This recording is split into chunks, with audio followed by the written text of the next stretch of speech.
Hey, so today I'm going to give you instructions on how to stop the bleeding after wisdom teeth removal. We'll break this video down into four separate sections, okay? The first one, we'll talk about what you need to do to get the bleeding to stop, and then we will talk about what if the bleeding does not stop, and then the third part is when you should seek medical help, and the fourth part is reason why it may be continually bleeding, okay? So the first part is what you need to do to get the bleeding to stop after having your wisdom teeth taken out. All right. So the most basic thing you should do is you should use gauze. Okay. So what you do is you take about 2 to 3 pieces of gauze. All right, 2 to 3 pieces. You fold it in half once, fold it in half twice into a little square, and then you put the gauze directly over the extraction socket for the wisdom tooth, and then you literally just bite down, hold, and squeeze. What you want to do is you want to apply pressure to the socket for at least 30 minutes, and then after 30 minutes you want to switch out to a new piece of gauze, and you keep doing that for about 2 to 3 hours. That is typically the average time that the wisdom tooth socket will stop bleeding from applying pressure to the socket. Okay. The reason why this stops the bleeding is not so much because of the gauze per se. It is actually the act of applying pressure to the socket that gets the bleeding to stop. Okay, what you do when you apply pressure to the socket is that you actually occlude the blood vessel, so you give time for the clotting factors to arrive to work. So basically, it's kind of similar to if you have like a garden hose and it's shooting out water, right? You want to squeeze it and you apply pressure to get the flow of water to stop coming out, right? So kind of the same thing. You apply pressure and then you kind of, put pressure into it so blood can't really come out as much. Okay, so what that does is that it buys time for the clotting factors to come.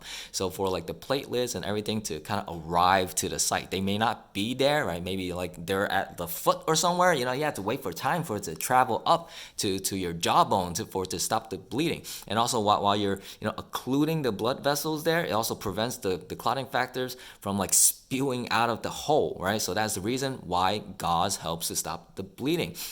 So, but otherwise, typically after 2 to 3 hours of biting on gauze, you should notice that the bleeding should slow down and a little less. And essentially, it is trending towards a positive direction.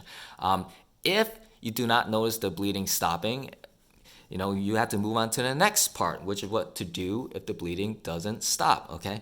What you should do if the bleeding doesn't stop is you should actually stop using gauze and get a black tea bag, okay? Any type of black tea bag will do. What you do is you run it under water just to wet it, and then you want to place this over the extraction site where the wisdom tooth socket is, and then you literally bite down. And what you do here is you repeat the same exact process with the gauze.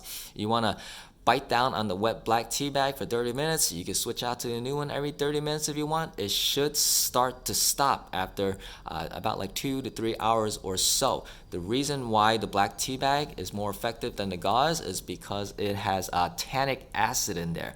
So what tannic acid does is it actually assists your body in forming the clotting there. Okay, so that's why it's good. But if after biting on a black tea bag and it doesn't stop after 2 to 3 hours, you may want to seek professional help. Okay, which brings us to the third section is when to identify, when to recognize it is an emergency. Okay, so basically, to be clear, even after 2 to 3 hours of biting on gauze or black tea bag, there will still be a little bit of blood that may be oozing out, and that is okay. What I want you to look for is a trend. Okay, you want to look for a trend in a positive direction. Like every time you switch out the gauze or black tea bag, you want to notice that the blood is slowing down a little bit or is oozing a little bit less. That is a trend towards the positive direction, and it means you're doing something right. Okay, so it's an emergency if you notice it going in a bad direction, right? It is trending towards the negative. So every time you're switching out the gauze and the black tea bag, right? And you notice it not improving or is bleeding more. So either of those two situations, you should give your dentist a call immediately, okay? And and then they should give you advice as to what you should do, because they were the ones who did the procedure and they can advise you better, okay? And then Therefore, we will move on to the fourth section, which are reasons why it may be bleeding.